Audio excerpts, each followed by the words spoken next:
శ్రీమాత్రే నమః. ఇప్పటి వరకు ఎవ్వరూ చేయనటువంటి వీడియో అండి.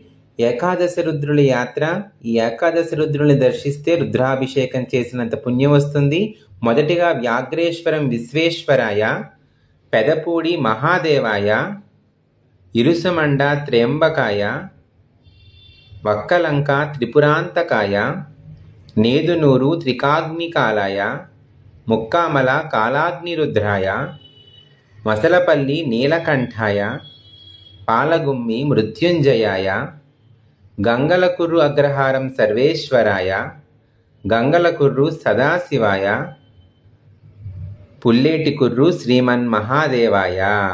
అంటే మనం జపించే రుద్రమంత్రం ప్రకారంగానే ఏకాదశి రుద్రులు ఉన్నారండి. దర్శించుకోవడం మహద్భాగ్యం. ఏకాదశి రుద్రులను దర్శించుకోండి. శ్రీమాత్రే నమః. Download ShareChat.